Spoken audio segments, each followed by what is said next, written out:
এই আর্মস ট্রায়ালের পলাতক আসামির জামিন সম্পর্কে আলোচনা করব। যদি তোমাদের হাতে এরকম কোনো মামলা আসে, যে মামলার আসামি পলাতক পলাতক একজন ব্যক্তির তোমাকে জামিনে মুক্তি চাইতে হবে, এ ধরনের ব্যক্তি মুভিং বেল পিটিশন। কারণ আমাদের 40 মিনিটের হলো এখন সেগমেন্ট, তো বাই দিস টাইমে 10 মিনিট আমরা নষ্ট করে ফেলছি। এভাবে নষ্ট হলে তো তোমরা পরে লসে পড়ে যাবে। মুভিং বেল পিটিশন, এই জন্য সময় মতো আসবা, ঠিক 8:30টায় আমরা শুরু করে দেব। ফর absconding accused, আজকের আমাদের মূল প্রতিপাদ্য, আজকের আলোচনার এটা হলো যে অস্ত্র মামলার পলাতক আসামির জামিনে মুক্তির দরখাস্ত আমরা কিভাবে মুভ করব। এখানে মানে কোর পয়েন্টস গুলো কি হবে, যে বিষয়গুলো আমরা বিজ্ঞ ট্রাইব্যুনালের সামনে উপস্থাপন করব। এখন তোমরা জানো ইতিমধ্যে বেশ কয়েকটা আমাদের ইয়া হয়েছে, ওয়ার্কশপ হয়েছে, এখান থেকে তোমাদের যথেষ্ট অভিজ্ঞতা হয়েছে। হ্যাঁ,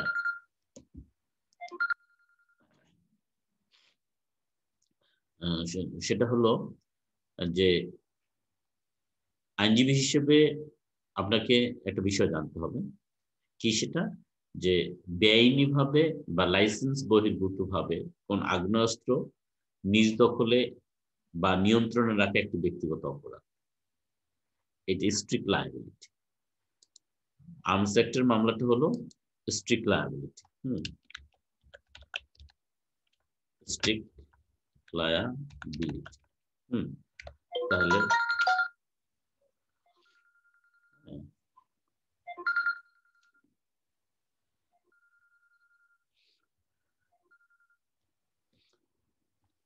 স্ট্রিক্ট লায়াবিলিটি,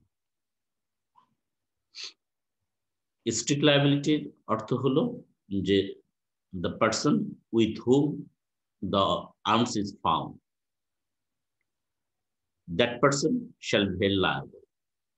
যে ব্যক্তির দখল থেকে এই আর্মসটা উদ্ধার হবে তিনি শুধুমাত্র ব্যক্তিগতভাবে দায়ী হবে। That is why the offense of keeping illegal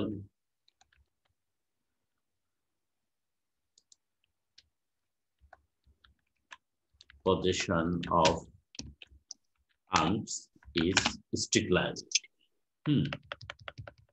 তাহলে এজ এ লয়ার হিসেবে এটা সবসময় মনে রাখতে হবে যে keeping illegal possession of arms is a strict liability. অফেন্সটা হবে ব্যক্তিগত দায়। ব্যক্তিগত দায় কোত্থেকে আমরা বুঝতেছি? এই আর্মস অ্যাক্টের মূল জিনিসটাই হলো পজেশন লাইসেন্স ব্যতীত কেউ যদি দখল বা নিয়ন্ত্রণে রাখে, দখল অথবা নিয়ন্ত্রণ রাখে, তাহলে সেটা অপরাধ লাইসেন্স ব্যতীত। তাহলে যিনি লাইসেন্স ব্যতীত দখলে রাখবেন বা নিয়ন্ত্রণে রাখবেন তিনি এটার জন্য দায়ী হবে, অন্য কাউকে দায়ী করা যাবে না। এজন্যই আর্মসের illegal position is considered to be strict liability, অর্থাৎ ব্যক্তিগত দায়, individual liability.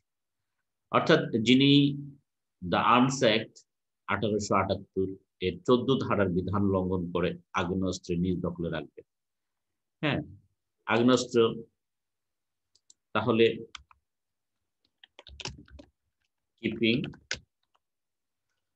firearms violating the provision of keeping firearms violating the provision of section 14 of Arms Act। যদি 14 ধারার বিধান লঙ্ঘন করে কেউ আগ্নেয়াস্ত্র দখলে রাখে, 14 ধারায় কি বলা হয়েছে? 14 ধারায় বলা হয়েছে, আমি সেকশনটা দেখাই দিচ্ছি আপনাদের। সেখানে বলা হয়েছে যে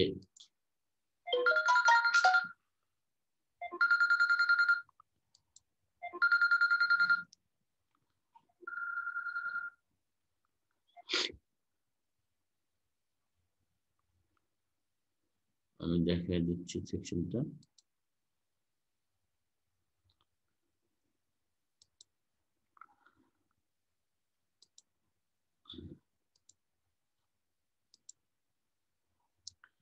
এখানে বলা হয়েছে no person shall have in his position, no person shall have in his position.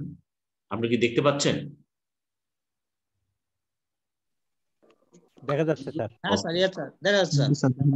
No person shall have in his possession or under his control any cannon or firearms or any ammunition or military stores except under a license and in the manner and to the extent permitted thereby. তাহলে এইখানে দেখেন সুস্পষ্টভাবে বলা হয়েছে যে the person, no person shall have in his possession, কোনো ব্যক্তি তার নিজ দখলে রাখবেন না, or under his control, নিয়ন্ত্রণে রাখবেন না, any cannon or firearms। তাহলে কিভাবে? except under a license, licence ব্যতীত। তাহলে 14 ধারার বিধান অনুসারে কেউ যদি ফায়ার আর্মস বিনা লাইসেন্সে রাখে তাহলে সেটা অপরাধ বলে গণ্য হবে।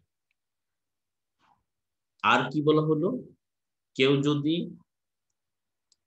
সেকশন 13 এর বিধান লঙ্ঘন করে কোনো অস্ত্রে সজ্জিত হয়, সশস্ত্র হয়, তাহলে সেটা আর্মসের অপরাধ বলে গণ্য হবে। 13টা কি দেখতে পাচ্ছেন? No person shall go armed with any arms except under a licence. তাহলে এখানে এনি আর্ম শব্দটি ইউজ করা হয়েছে, এটা ফায়ার আর্মসও বোঝাতে পারে অথবা অর্ডিনারি আর্মসও বোঝাতে পারে। ওকে, তাহলে এইগুলো সেকেন্ড। এবং আরেকটা সেকশন আমি আপনাদের দেখাই দিচ্ছি, সেকশন 15। সেখানে কি বলা হলো? সেখানে বলা হলো যে পজিশন অফ আর্মস, কি ধরনের পজিশন? ভায়োলেটিং দ্য, কি বলবো, ডিরেকশন অফ দ্য গভর্নমেন্ট, গভর্নমেন্টের ডিরেকশন কে উপেক্ষা করে, অর্থাৎ গেজেট নোটিফিকেশন করে বললো যে নির্বাচনের 7 দিন আগে বা পরে অথবা নির্বাচনের দিন কোনো ধরনের অস্ত্র পরিবহন করা যাবে না। অথবা সংসদ যখন অধিবেশনে বসে তখন গেজেট নোটিফিকেশন করে বললো যে সংসদ ভবনের এই 200 গজের মধ্যে বা 300 গজের মধ্যে কোনো ধরনের অস্ত্র পরিবহন করা, সঙ্গে রাখা যাবে না এক্সেপ্ট লাইসেন্স। এই ধরনের যদি কোনো বিধান লঙ্ঘন করে কেউ অস্ত্র ক্যারি করে, তাহলে এই 3টা অপরাধ বলে গণ্য করা হয়েছে। তাহলে 13, 14 এবং 15। তাহলে এই 3টা সেকশন থেকে আমরা দেখতে পাচ্ছি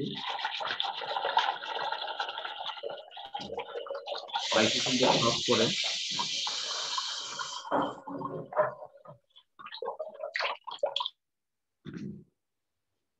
এই 3টা সেকশন থেকে আমরা দেখতে পাচ্ছি যে অস্ত্র ব্যয় কেউ যদি বিনা লাইসেন্সে রাখে তাহলে সেটা ইন্ডিভিজুয়াল লায়াবিলিটি।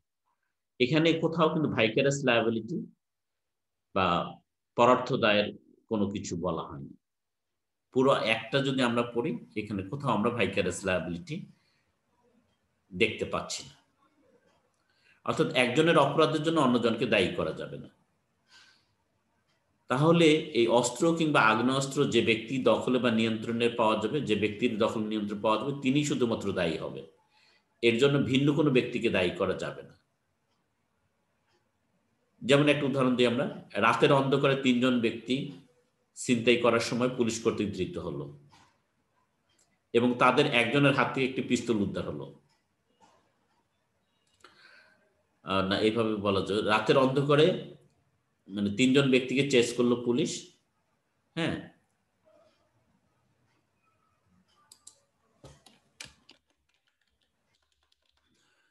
তার মধ্যে ধরেন একজনকে গ্রেপ্তার করতে সমর্থ হলো।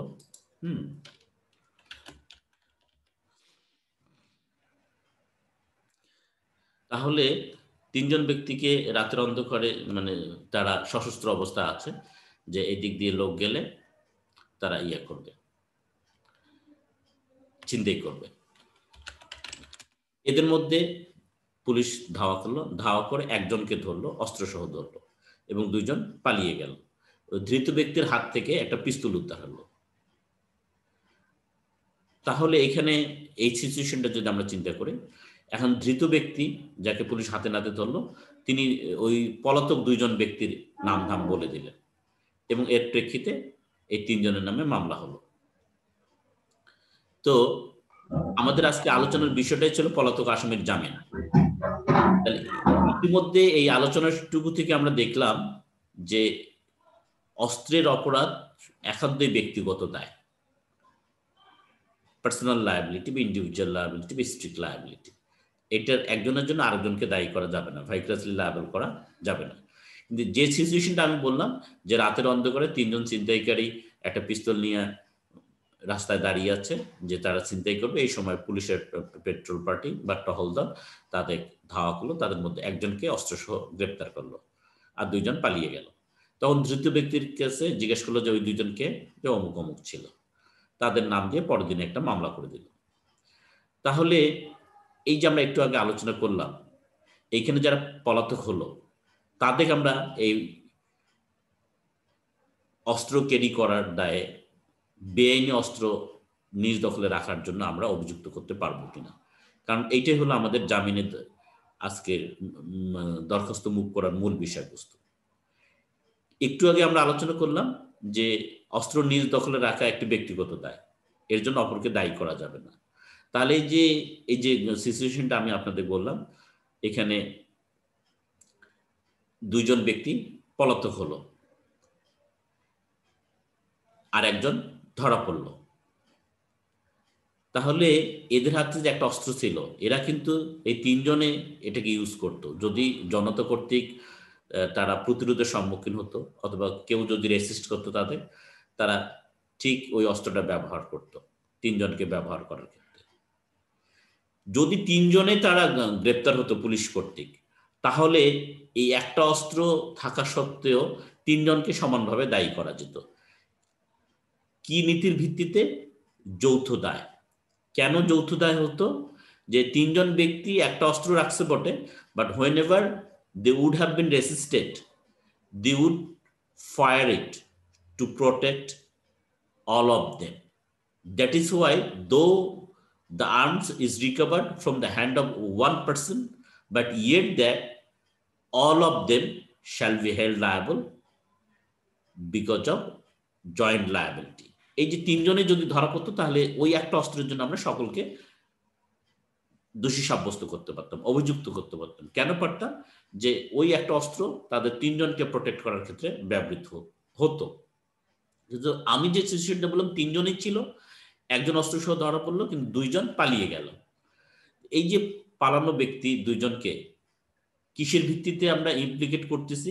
এখানে পুলিশ তাদের নামে মামলা করতেছে ওই যে অ্যারেস্টেড পারসন, অ্যারেস্টি যিনি, তার ভার্বাল স্টেটমেন্টে। এখন কথা হলো, এই যে on the basis of verbal statement of the arrestee, ওই ওয়ান অফ দ্য স্ন্যাচার, ওই যে অন্যতম যিনি ছিনতাইকারী, তার মুখের কথার ভিত্তিতে পলাতক 2 জন ছিনতাইকারীকে অন্তর্ভুক্ত করে যদি আর্মস কেস দিয়ে দেয় পুলিশ, তাহলে এই ইমপ্লিকেশনটা আইনানুগ হবে কিনা, এটি হবে আপনার পলাতক আসামির জামিনী মুক্তির দরখাস্ত মুভ করার ক্ষেত্রে আপনার প্রধান অস্ত্র। এই সাবমিশনটা হবে আপনার একমাত্র অস্ত্র। তাহলে এই সাবমিশনের ক্ষেত্রে কি আপনি বলবেন? প্রথমে বলবেন যে এই অপরাধের নেচারটা কি রকম, আর্মস অ্যাক্টের নেচারটা কি রকম, যেটা আমরা 13, 14 এবং 15 উদ্ধৃতি করে বললাম। আপনি ঠিক এভাবে বলবেন যে এই সেকশনগুলো থেকে দেখা যায় যে যে ধরনের অস্ত্র হোক, কেউ যদি বেআইনিভাবে লাইসেন্স ব্যতীত সশস্ত্র হয় বা আর্মস যদি ফায়ার আর্মস যদি কেউ লাইসেন্স ব্যতীত দখল রাখে অথবা সরকারের নির্দেশনা অমান্য করে যে কেউ যে কোনো ধরনের অস্ত্র যদি ক্যারি করে 15 ধারা অনুযায়ী, তাহলে সেটার জন্য সে দায়ী হবে। এখান থেকে আমরা বুঝতে পারি এটা ব্যক্তিগত দায়, ইন্ডিভিজুয়াল লায়াবিলিটি। এইভাবে শুরু করলেন আপনি। তারপরে আসলে যে আপনার হাতে যে মামলাটা আছে, স্যার তাহলে আমরা এখন দেখি যে আমার এই যে কথিত যে মামলা, আমি যার জন্য আপনার কাছে জামিন মুক্তির জন্য দাঁড়িয়েছি, তিনি হাতে নাতে ধৃত হয়েছেন কিনা, বা তিনি যখন ধৃত হলেন তিনি কোনো স্বীকারোক্তি দিয়েছেন কিনা, অথবা ইতিমধ্যে যিনি ধৃত হয়েছেন হাতে নাতে তার স্বীকারোক্তির ভিত্তিতে আমার এই আসামিকে জড়িত করা হয়েছে কিনা। তাহলে আমরা দেখব স্যার যে এইখানে আমার আসামি যে পলাতক যে দুজন ব্যক্তিকে এই অস্ত্র মামলা জড়িত করা হলো, এই ইমপ্লিকেশনটা লিগাল হয়েছে কিনা। শব্দটা হলো ইমপ্লিকেশন। এই ইমপ্লিকেশনটা লিগাল হয়েছে কিনা।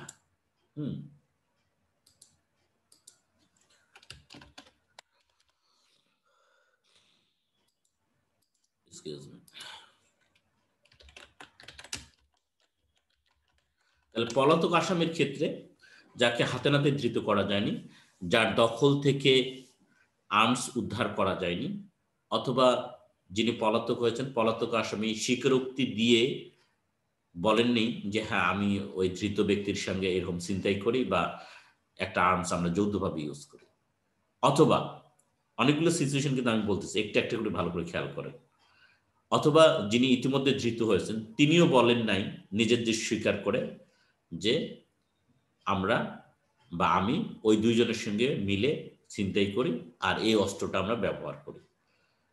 এগুলোর কোনোটাই যদি না হয়, অর্থাৎ ধৃত আসামি নিজের দোষ স্বীকার করে যদি অপর দুই আসামির দোষ সম্পর্কে দোষ স্বীকারোক্তি না দেয়,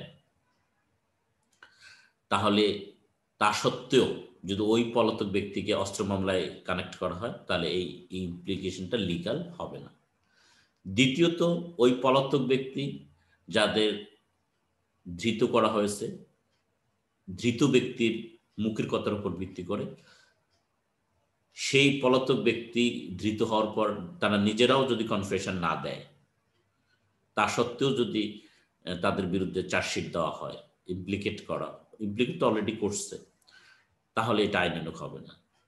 অথবা ওই পলাতক আসামিদের দখল নিয়ন্ত্রণ থেকে আর যদি কোনো অস্ত্র উদ্ধার না হয়, তাহলেও তাদের ইমপ্লিকেশনটা লিগ্যাল হবে না। তাহলে পলাতক আসামির ক্ষেত্রে আপনার প্রথমে অপরাধটা আর্মসের অপরাধের প্রকৃতিটা আপনি বলবেন, ইন্ডিভিজুয়াল লায়াবিলিটি সম্পর্কে বলবেন, তারপর আপনার আসামিকে কিভাবে জড়িত করা হয়েছে সেই বিষয়টা আপনাকে বলতে হবে, এবং বলে আপনাকে বলতে হবে যে এই ইমপ্লিকেশনটা লিগ্যাল হয়নি। তাহলে সেটা কিভাবে বলবেন?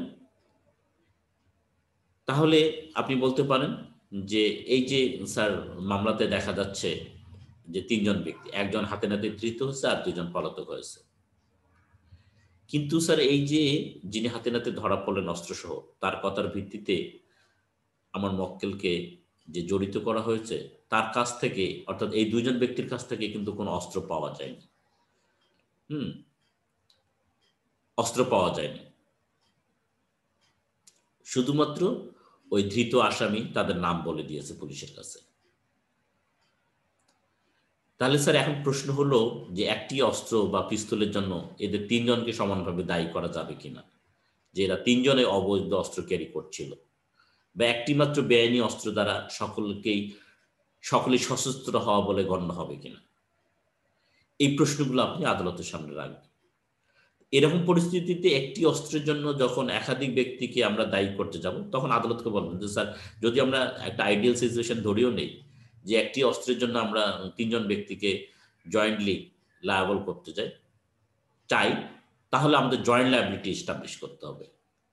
তাহলে স্যার এই জয়েন্ট লায়াবিলিটি অস্ত্র মামলার ক্ষেত্রে একটু আগে আমরা দেখলাম এটা ইন্ডিভিজুয়াল লায়াবিলিটি থেকে যদি আমরা জয়েন্ট লায়াবিলিটির দিকে যাই বা জয়েন্ট লায়াবিলিটি এস্টাবলিশ করতে চাই, তাহলে এটা আমরা কিভাবে পারব? তাহলে সেটা আমাদের বুঝতে হবে অপরাধের ধরন ও প্রকৃতি থেকে। ঠিক আছে স্যার, এই 3 জন ছিনতাইকারী একটা অস্ত্র দখলে রেখেছে, তাদের একজনের কাছ থেকে উদ্ধার হয়েছে, তো তারা এটা যৌথভাবে রেখেছে ধরলাম, এবং তাদের নিরাপত্তার জন্য তারা রাখছে যে তারা যদি কখনো বাধার সম্মুখীন হয় তাহলে এটা ফায়ার করবে। তাহলে এই যে স্যার বেআইনি অস্ত্রের যে যৌথ দায়, এটা তো সাক্ষ্য প্রমাণ ছাড়া প্রমাণ করা যাবে না। তো এখন তো সাক্ষ্য নেই, বা তদন্তকারী অফিসার সেই সাক্ষ্য কোনো সংগ্রহ করতে পারেনি। স্যার কি সাক্ষ্য সংগ্রহ করতে পারতো তদন্তকারী অফিসার? সেই সাক্ষ্যটা হলো স্যার 164 ধারার জবানবন্দি। কারণ 164 ধারায় বলা হয়েছে যে আসামির বিরুদ্ধে এই কনফেশনটা সাক্ষ্য হিসেবে ইউজ করা যাবে। তাহলে স্যার এখন আমি দয়া করে আপনাকে নিবেদন করব যে আপনি যদি একটু রেকর্ড দেখেন, এই রেকর্ডের কোথাও কি ধৃত আসামি কোনো স্বীকারোক্তি দিয়েছেন? আমি জানি স্যার দেয়নি। যদি না দেয় স্যার, তাহলে এখানে কনফেশন নেই। কেননা কনফেশন ছাড়া স্যার যৌথ দায় প্রতিষ্ঠা করা যাবে না। এক্ষেত্রে স্যার আমি এটা আপনার সামনে নিবেদন করতে পারি সাক্ষ্য আইনের 30 ধারার বিধান। স্যার আমি জানি আপনি জানেন এই সাক্ষ্য আইনের 30 ধারার বিধানটা, তারপরেও স্যার আমার let me allow to state before you. এই 30 ধারায় কি বলা হয়েছে স্যার? 30 ধারায় বলা হয়েছে যে যখন একাধিক ব্যক্তি একই অপরাধের জন্য বিচারের মুখোমুখি হবে, তাদের মধ্যে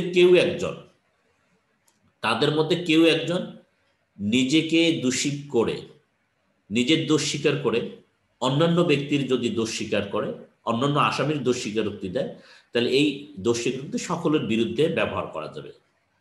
তাহলে স্যার ল্যাটিন ওয়ার্ডে এই কনফেশনটার নাম হলো ইনকালপেটরি কনফেশন। ল্যাটিন ওয়ার্ডে আমরা এটাকে বলি ইনকালপেটরি কনফেশন।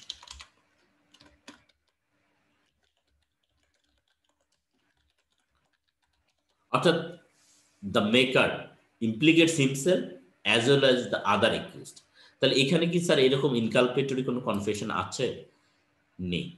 যদি না থাকে তাহলে এই শুধুমাত্র on the verbal statement of a arrestee cannot establish the joint liability, অর্থাৎ আমার আসামির বিরুদ্ধে এই যৌথ দায় প্রতিষ্ঠা করতে পারবে না। যদি অ্যারেস্টি নিজেকে দোষী করে জবানবন্দি দোষ স্বীকারোক্তি দিত আর বলতো যে হ্যাঁ আমার আসামি, এই 2 জন আসামি সহ তারা ছিনতাই করে, এই অস্ত্র ব্যবহার করে, তাহলে এইটা অফেন্স বলে গণ্য হতো, অর্থাৎ এইটা সাক্ষ্য হিসেবে গণ্য হতো। এই সাক্ষ্যটা মেকারের বিরুদ্ধে যেমন ব্যবহার করা যেত, তেমনিভাবে আমার আসামিদের বিরুদ্ধে ব্যবহার করা যেত। কিন্তু স্যার এই রেকর্ডে সিআরপিসির 164 ধারার বিধান অনুসারে কোনো স্বীকারোক্তিমূলক জবানবন্দি ধৃত আসামি দেয়নি। এমনকি স্যার আমার মক্কেলকে যে অ্যারেস্ট করা হয়েছে তাদেরকেও পুলিশ রিমান্ডে নেয়নি, অথবা যদি রিমান্ডে নেয় সেক্ষেত্রে বলবেন স্যার রিমান্ডে নিলেও আমার আসামি কিন্তু দোষ স্বীকারোক্তি করে কোনো জবানবন্দি দেয়নি। তাহলে স্যার যে আসামি অর্থাৎ আমার মক্কেল দরখাস্ত করা আসামি, যেহেতু তারা ঘটনাস্থল থেকে অস্ত্রসহ গ্রেপ্তার হয়নি, বা যিনি ধৃত হয়েছেন তিনি নিজের দোষ স্বীকারোক্তি দিয়ে আমার মক্কেলের দোষ স্বীকার করেননি, তাই এই অস্ত্রটি যে সামষ্টিকভাবে ব্যবহার হয় for purpose of committing robbery, এটা বলা যাবে না। কেননা আমার আসামিকে যখন গ্রেপ্তার করা হলো তখন কিন্তু আমার আসামি নিজে কোনো স্বীকারোক্তি দেয়নি, অথবা ধৃত আসামির স্বীকারোক্তি মূলে তাকে গ্রেপ্তার করা হয়নি, বা আমার মক্কেলের দখল এবং নিয়ন্ত্রণ থেকে কোনো ধরনের অস্ত্র উদ্ধার হয়নি। তাহলে স্যার আমার মক্কেলকে আপনি কেন তার ব্যক্তি স্বাধীনতা কার্টেল করবেন? এটা তো তার সাংবিধানিক অধিকার, article 32, no person shall be deprived of personal liberty except in accordance with law. তাহলে আমার মক্কেলের বিরুদ্ধে তো sir in accordance with law হলো না, কারণ আমার মক্কেলের বিরুদ্ধে যৌথ দায় আইনানুগভাবে প্রতিষ্ঠা করা হয়নি। স্যার আমার মক্কেল তো আইনি সুরক্ষা পাওয়ার অধিকারী। সংবিধানের 31 আর্টিকেলে বলা হয়েছে যে no act detrimental to life, liberty, property and reputation can be taken save and except in accordance with law. শুধু কি তাই স্যার, 31 আর্টিকেলে বলা হলো মানে every citizen shall have the right to be treated in accordance with law and only in accordance with law. তাহলে sir এখানে একটা এমফাসাইজ দেওয়া হয়েছে, প্রত্যেক নাগরিক বাংলাদেশের তারা আইনের সমব্যবহার লাভের অধিকারী হবে, শুধুমাত্র আইনের সমব্যবহার।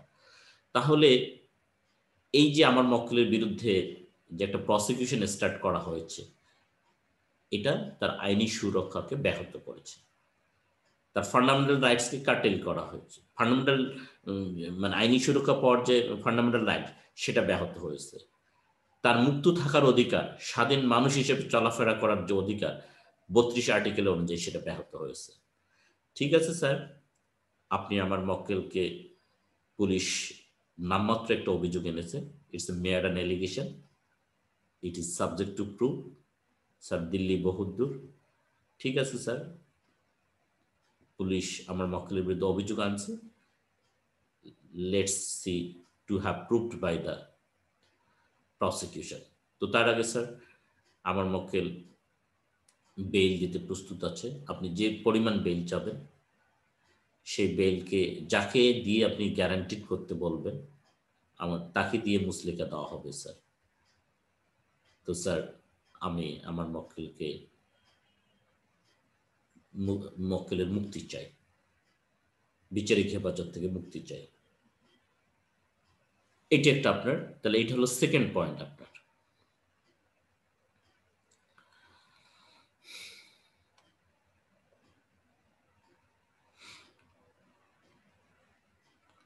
তারপরে আপনি এখন যখন এই দুইটা পয়েন্টই হলো মেইনলি আপনার পয়েন্ট এই পলাতক আসামির ক্ষেত্রে, এই দুইটা পয়েন্টের উপর ভিত্তি করে আপনি মূল সাবমিশনটা রাখবেন। পাশাপাশি আপনি অতিরিক্ত হিসাবে আপনি যদি সময় পান বা বেশি বলার সুযোগ পান, সেক্ষেত্রে আরেকটু বলবেন। আরেকটু কি বলবেন সেটা প্রথমে বলবেন যে স্যার এই যে উদ্ধারকৃত বস্তুটি যেটাকে প্রসিকিউশন অস্ত্র বলে দাবি করছে, সেটা কি আসলে অস্ত্র স্যার? আমরা যদি দ্য আর্মস অ্যাক্ট 1878 এর সেকশন 4 সংজ্ঞা দেখি, সেটি কি তার সঙ্গে পড়ে স্যার? মিলে এটা কি যায়? সেটা এজাহারে যেরকম বলা আছে সেই অনুযায়ী এই জিনিসটা আপনি বলবেন। যদি ধরেন মনে করেন উদ্ধারকৃত বস্তুটি অস্ত্র মধ্যে পড়ে, তাহলে সেটি অর্ডিনারি আর্মস নাকি ফায়ার আর্মস, তখন এই জায়গাটায় আপনি এমফাসাইজ দেবেন। যদি অর্ডিনারি আর্মস হয় তাহলে আপনি বলবেন যে এটা রাখার জন্য লাইসেন্স দরকার নেই। যদি আমাদের উদাহরণে পিস্তলের কথা বলা হয়েছে, এই বক্তব্যগুলো হবে না, মানে এই অর্ডিনারি আর্মসের কথাটা আমাদের এখানে প্রযোজ্য হবে না। তারপরেও আমি জাস্ট শিখাই দিচ্ছি, মানে সিচুয়েশন অনুযায়ী ব্যবহার করবেন। আর যেহেতু এখানে আমাদের উদাহরণে ছিল পিস্তল, আগ্নেয়াস্ত্র, তাহলে সেক্ষেত্রে আগ্নেয়াস্ত্রের উদ্ধার সম্পর্কে আপনাকে বলতে হবে। উদ্ধার সম্পর্কে বলতে হবে, উদ্ধার সম্পর্কে, তারপরে জব্দ সম্পর্কে আপনি বক্তব্য রাখবেন। এই জায়গাটায় আপনি একটু ভালো করে বক্তব্য রাখবেন।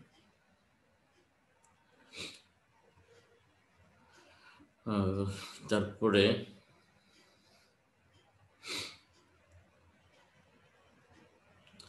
আরেকটা বক্তব্য রাখতে পারেন, যেহেতু যদি মনে করেন যে ধৃত ব্যক্তি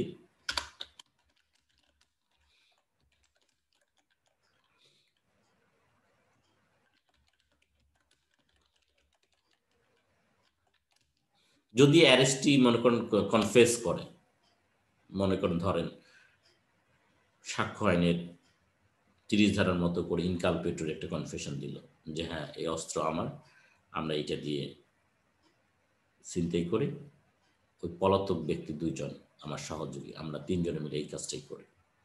তাহলে এই যে ধৃত আসামির সঙ্গে আপনার আসামি দ্বয়ের কোনো শত্রুতা আছে কিনা, হ্যাঁ, এই বিষয়ে আপনি একটা সাবমিশন রাখবেন যে এই শত্রুতার প্রেক্ষিতে